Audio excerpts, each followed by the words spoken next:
मैं अपने ससुराल में रहता हूँ। मेरा टाउनशिप में घर है। मेरा मेरी भाभी के साथ मुआहदा है। इसको छोड़ो, ये तो आगे कुत्ता है। हाँ। घर जो आई है। अच्छा। इसको छोड़ो, सारा मालिक मैं हूँ। इंडिया वाली मेडिसिन का आया ना जानसा इसने दिया। हाँ। मैं कहा तू मेरे से पूछ तो सही, भाई ने भी डांटा कि पहले पूछ तो सही। सारी बात है, वो घर जो आई है वो तो कुत्ता बना हुआ है और सारा कारोबार इसकी बीवी के नाम पे है। साजिश ਦੇ ਨਾਲ ਘੁੰਮ ਫਿਰ ਰਹੀ ਸੀ ਤੇ ਆਪਣੇ ਡਾਕੂਮੈਂਟਸ ਕਲੀਅਰ ਕਰ ਰਹੀ ਸੀ, ਸ਼ਾਪਿੰਗ ਕਰ ਰਹੀ ਸੀ, ਕਹਿੰਦੀ ਸੀ ਕਿ मैं ਡਾਕਟਰਾਂ ਨੂੰ ਸ਼ਾਪਿੰग करा रही हूँ। अस्सलाम वालेकुम नाज़रीन, मैं हूं एडी मलिक और शहर लाहौर में सरेआम खुल्लम खुल्ला डकैतियां तो हो ही रही थी, लेकिन इस लाहौर में एक ऐसी डकैती भी हुई है जहां और जिस डकैती में ना तो असले का इस्तेमाल किया गया और ना ही किसी और ऐसी चीज़ का इस्तेमाल किया गया, बल्कि इस वारदात में एक शख्स ने अपनी बीवी का इस्तेमाल किया और कई शहरियों को करोड़ों रुपए का चूना लगा के वो मुल्क से फरार हो चुका है। मेरे साथ ये तीन जो नौजवान आप देख रहे हैं, इनको करोड़ों रुपए का किस तरह से चूना लगाया गया और ये मियाँ बीवी जो हैं ये है कौन है और किस तरह से इन्होंने इनके साथ ये वारदात डाली है। बारी बारी इनसे बात करते हैं कि ये मियाँ बीवी कौन है और इनका तरीका वारदात क्या था, क्योंकि डाकुओं की जो वारदात होती है वो तो असले के जोर पर होती है, ये बीवी के जोर पर जो वारदात है ये बड़ी अजीब है। तो ये अजीब वारदात की हम कहानी इन्हीं से जानते हैं। अस्सलाम वालेकुम जी। जी वालेकुम सलाम। सर क्या नाम है आपका? मेरा नाम नईम है। नईम साहब, आपके साथ वारदात हो गई, ये असले के जोर पर हुई है फिर किस जोर पर हुई है? ये प्यार मोहब्बत, किस तरह से? ये बेशक है आसमान नाजलीन अच्छा। कारीगर औरत है। ये होंदी सी मेडिसिन लैन आपके पास? फार्मेसी तो अच्छा। ठीक है, केनाल बैंक में फार्मेसी है, उधर ही इसकी रहाइश है। ठीक है, ये तकरीबन 5-6 मंथ से मेरे पास आ रही थी। अच्छा। मेडिसिन लेके जाती थी अपनी और अपने पापा की भी। ठीक है। ठीक है, उसके बाद फिर इसने गुफ्तगू शुरू की कि मेरे जो हस्बैंड है ना वो काम शुरू कर रहे हैं कैंसर की मेडिसिन का। पहले वो जॉब करता था। अच्छा। ठीक है, और हस्बैंड भी जो है ना इसका वो उधर ही रह रहा है। आपने तो कहा कि हमारे साथ वारदात हुई है, तो ये तो कहानी कुछ और है। हाँ, वारदात ही मैं बता रहा हूँ ना आपको। हाँ। उसका तरीका वारदात जो है, मामला पैसे इन्वेस्ट करवाने का तरीकाकार जो है, उसका तरीका वारदात यही है कि कोई भी बंदा काम कर रहा है ना उसको झांसे में लाना है। कैंसर की मेडिसिन का इन्होंने बताया अच्छा। कि उसमें प्रॉफिट भी बहुत ज्यादा है, मार्जिन भी अच्छा है। हाँ। ये जो आपने फार्मेसी बनाई है इसमें तो कुछ भी नहीं है, ना कोई बचत है, लड़कों के खर्चे निकलते हैं, किराया निकलेगा, बिजली का बिल चला जाएगा। आप मेरे घर आए। ये आसमान नामी खतून आपके पास बता रही है? बिल्कुल बिल्कुल, उसने कहा मेरे घर आए, एक मीटिंग करते हैं। ठीक है। ठीक है, और मीटिंग करके जो मामलात हैं वो तय करते हैं, उसके बाद फिर कारोबार को स्टार्ट करते हैं। ठीक है, मेरे दोस्त हैं मियाँ साहब शाहरुख साहब। ठीक है। कहते सिर्फ उनके मामलात हमारे चल रहे हैं, उनकी इन्वेस्टमेंट है और आपकी है। इनका जो तरीका वारदात है, इन्वेस्टर तो बहुत ज्यादा निकले हैं। ये भाई जो आपके साथ खड़े हैं, ये जो मेरे साथ खड़े हैं, अच्छा। इनकी है 2.5-3 करोड़ रुपए की, तकरीबन 3.5 करोड़ की इन्वेस्टमेंट है इनकी। अच्छा। ठीक है, किस चीज का कारोबार था उनका? कैंसर की मेडिसिन। वो कहते थे 1-2 कंपनियां हमने खरीद ली हैं, तो एक और खरीदनी है। कुछ मामला हमारे चल रहे हैं, कुछ थोड़ी सी अमाउंट चाहिए 25 लाख रुपया। तो अच्छा। आप, हाँ मुझे, मैंने कहा यार मेरे तो पास तो है नहीं, फार्मेसी में से भी निकालूंगा तो मैं तो कहते निकाल लो इसमें से, आप हमारे साथ इन्वेस्टमेंट कर लो। तो मैंने फार्मेसी से पैसे निकाले और इनको जो दे दिए 25 लाख 25 लाख रुपया। ठीक अच्छा। है, आपने कोई इनकी इन्वेस्टिगेशन नहीं की, को पता नहीं किया कि ये किस तरह के लोग हैं?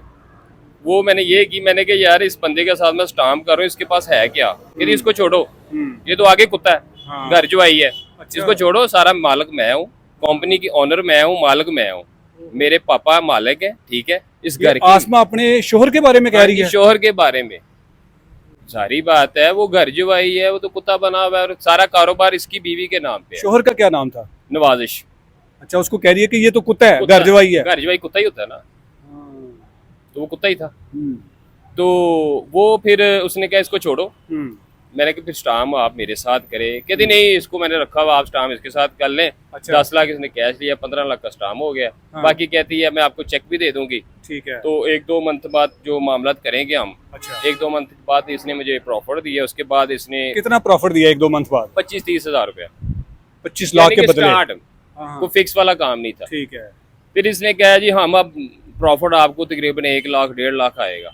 हमने एक नई गेम डाली है। अच्छा। वो गेम थी, यानी कि स्क्रिप्ट लिख रही थी ना बैठ के, हम इंडिया से मेडिसिन मंगवा रहे हैं कैंसर की। ठीक है, इंडिया से मेडिसिन हमारी दुबई जानी है, दुबई से हमें पाकिस्तान आनी है। ठीक है, फिर इसने ये गेम चलाई, इसमें इसने 1 साल गुजार दिया। उसमें ये अपनी स्टेटमेंट बना रही थी बैंक की, अच्छा, बाहर जाने के लिए, असल वारदात बाहर जाने के लिए बाहर थे। जाने के लिए। हमें सिर्फ इसने ये फिल्में कराई हैं कि जी मैं डॉक्टरों से मिल रही हूँ, एक मेडिसिन साइन हो गई है, अच्छा, अब दूसरी हो रही है, अब डॉक्टर आ रहे हैं, उनको शॉपिंग करवानी है, खाना खिलाना है। असल में खुद ये नवाजिश के साथ जाके आ रही थी, नवाजिश से, डॉक्टर नहीं था। नहीं। यानी कि ਡਾਕਟਰਾਂ ਦੇ ਨਾਲ ਮਾਮਲਾ ਜਿਹੜੇ ਸਨ ਨਾ ਉਹ ਨਹੀਂ ਸਨ ਹੈਗੇ। ਅੱਛਾ, ਠੀਕ ਹੈ, ਹੁਣ ਥੋੜਾ ਪੰਜਾਬੀ ਚ ਗੱਲ ਹੀ, ਡਾਕਟਰਾਂ ਦੇ ਨਾਲ ਨਹੀਂ ਸਨ ਹੈਗੇ, ਨਵਾਜ਼ਿਸ਼ ਦੇ ਨਾਲ ਘੁੰਮ ਫਿਰ ਰਹੀ ਸੀ ਤੇ ਆਪਣੇ ਡਾਕੂਮੈਂਟਸ ਕਲੀਅਰ ਕਰ ਰਹੀ ਸੀ, ਸ਼ਾਪਿੰਗ ਕਰ ਰਹੀ ਸੀ, ਕਹਿੰਦੀ ਸੀ ਕਿ ਮੈਂ ਡਾਕਟਰਾਂ ਨੂੰ ਸ਼ਾਪਿੰਗ ਕਰਾ ਰਹੀ ਹਾਂ, ਕਰਨ ਆਪਣੀ ਦੇਈ ਸੀ, ਆਪਣੇ ਬੱਚਿਆਂ ਦੀ ਦੇਈ ਸੀ। ਬੱਚੇ ਵੀ ਹੈ ਇਨਕੇ? ਬੱਚੇ ਵੀ 3 ਹੈ, ਬੱਚੇ ਦੇ ਬਚਾਏ ਨੇ ਉਹਨੇ, ਕਹਿੰਦੀ ਇੱਥੇ ਰਹਿਤੀ ਤੇ ਮਰ ਜਾਣੇ ਸਨ, ਉੱਥੇ ਨਹੀਂ ਮਰਨਗੇ ਕਿਉਂਕਿ ਲੰਦਨ ਹੈ ਤੇ ਮਾਰ ਉੱਥੇ ਵੀ ਅੱਛਾ, ਜਾਣੇ। ਲੰਦਨ ਭੱਜ ਗਏ ਨੇ? ਲੰਦਨ ਭੱਜ ਗਏ ਨੇ, ਉਹ ਬੱਚਿਆਂ ਨੂੰ ਉਹਨੇ ਮਹਿਫੂਜ਼ ਕੀਤਾ। ਲੰਦਨ ਦੇ ਵਿੱਚ ਬੱਚੇ ਮਹਿਫੂਜ਼ ਨੇ, ਮਰ ਨਹੀਂ ਸਕਦੇ ਉੱਥੇ, ਨਹੀਂ, ਮੌਤ ਤਾਂ ਹਰ ਜਗ੍ਹਾ ਪੇ ਆਣੀ ਹੈ। ਆਈਏਗੀ। ਤੇ ਗੱਲ ਹੈਗੀ ਉਹਨੇ ਕਿਹਾ ਅਸੀਂ ਬੱਚਿਆਂ ਨੂੰ ਸੇਫ ਕੀਤਾ। ਇੱਥੋਂ ਹੁਣ ਮੀਆਂ ਸਾਹਿਬ ਨੇ, ਇਹ ਹਰੂਨ ਭਾਈ ਨੇ, ਇਹਨਾਂ ਦਾ 10 ਲੱਖ ਰੁਪਇਆ, ਇਹਨੇ ਆਪਣੇ ਛੋਟੇ ਭਰਾ ਦੀ ਸ਼ਾਦੀ ਕਰ। शाहरुख नाम है मेरा। शाहरुख भाई इतने माशाल्लाह डंड शंड बनाए ना, ते पैसे लुटवा देते ने यार। नहीं सर, दंड तो खत्म कर गया 2 साल से मेरे। वो ना ये जिम में आता था जहाँ पे मैं जाता था। अच्छा, फर्स्ट मुलाकात इसकी वहाँ पे हुई है, नवाजिश के साथ? नवाजिश की। ये आपके जिम में ही आते थे? हाँ जी। हाँ। तब नहीं था पता इनका प्लान क्या है। तब नॉर्मली जैसे लड़के आते हैं वैसे ये जिम में आता था और मैं भी जाता था। हाँ। वहाँ सलाम दुआ हुई, हेलो आई हुई, कहाँ रहते हो, मैं आमिर टाउन में, यहाँ पे ये वो। उसके बाद फिर जिस सलून से हम काम करवाते हैं वहाँ पे मोहल्ले वाले इकट्ठे हो जाते हैं। मोहल्ला भी एक था नवाजिश का मेरा, ठीक है।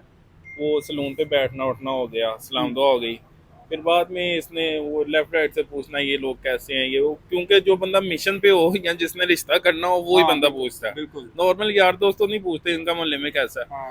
वो इसने पूछा वगैरह, थोड़ा बहुत पता लगा जो भी ये शुरू से यहाँ पे रहने वाले हैं हम, यानी कि करते करते ना इसने मुझे ऑफर दी कि यार मैं बिजनेस करना चाह रहा हूँ। अच्छा, आपको नहीं पता था कि ये आपके बारे में सारी इन्वेस्टिगेशन कर रही है कि इनका लाइफस्टाइल क्या है, कितनी दौलत है इनके पास? कोई जरूरत नहीं थी। मेरे साथ सलाम दुआई मैं ले ली अच्छे तरीके से, बल्कि हेलो आई होगी, 1-2 दफा कहा भी लिया। मुझे क्या पता ये इसके ज़हन में क्या, दिमाग में क्या। इसने बिजनेस की ऑफर करवाई, मैंने भाई से डिस्कस की, क्योंकि बड़े भाई बिजनेस कर लेते हैं। उन्होंने कहा चलो मेरे साथ मलवाओ, एक और प्लेटफॉर्म देख लेते हैं कि चलो आप ये देख लेना, मैं अपने वाला ये इधर देख लूंगा। पर हाल इसके साथ स्टाम्प किया। भाई ने सीधी बात की, यार ना हमें सूद देना पसंद है ना लेना पसंद है। ओके, सही है। हम एग्रीमेंट करेंगे, लॉस और प्रॉफिट बराबर होगा। ठीक है, कारोबार करेंगे। हाँ, कारोबार करेंगे, इन्वेस्टमेंट नहीं है काम हमने नहीं करना। बहरहाल हमने स्टाम्प किए, मैंने भी किया, भाई ने भी किया, 2 किस्म के स्टाम्प किए। अच्छा, इसके लिए हमने एविडेंस मांगा, ठीक है, कि आप कहाँ पे रहते हो। कि उसने कहा मैं अपने ससुराल में रहता हूँ, मेरा टाउनशिप में घर है, मेरा मेरी भाभी के साथ मुआहदा है। अच्छा। इसकी बीवी और इसकी भाभी नवाजिश की, यानी कि देवरानी या जेठानी जो होती है, ठीक है, इनका आपस में एग्रीमेंट है 50-50% का। ओके। और इसने बताया कि ये कंपनी मेरे ससुर के नाम पहले एग्री हो गए कि 10 साल से रह रहा है बंदा, चलो कर लेते हैं। हाँ, ऑफिस भी दिखाया, ऑफिस से रेपो भी पता की कि 8-10 साल से ऑफिस है और बड़ा अच्छा काम है। बहरहाल काम चलने लग गया। फिर इसने शोर डाला कि मेरे एक पार्टनर है फहीम साहब, मैंने उनके पैसे वापस करने हैं, वो पैसे मांग रहे हैं, तो आप मुझे दे दो प्लीज। मेरा साइड बिजनेस था, छोटा था, तो वो खत्म करके मैंने इसे पैसे दे दिए। मैं चल गया, इसे प्लेटफॉर्म बना लूंगा, डेली ऑफिस आने जाने वाला सीन हो जाएगा। तो इसे जब पैसे दिए, फिर एग्रीमेंट स्टाम्प सारा कुछ किया। उसके बाद इसने 1 हफ्ते बाद कह दिया कि यार मेरी ना मेडिसिन इंडिया से आ रही है। 2-4 माह प्रॉफिट दिया, चला जैसे भी आया। मैं कोई नहीं पूछा कम दे रहे हो ज़्यादा दे रहे हो, मैं कहा चलो स्टार्ट हो, ऑफिस ज्वाइन करेंगे फिर पता चलेगा।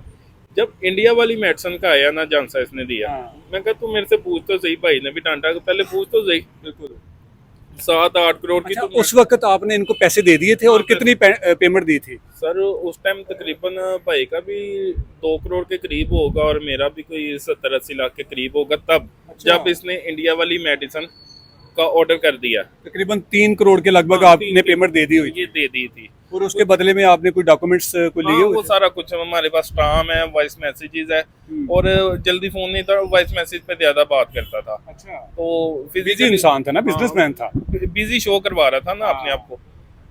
जब इंडिया वाली मेडिसिन का सीन हुआ ना, थोड़ा डॉटेड हो गए सारे बंदे।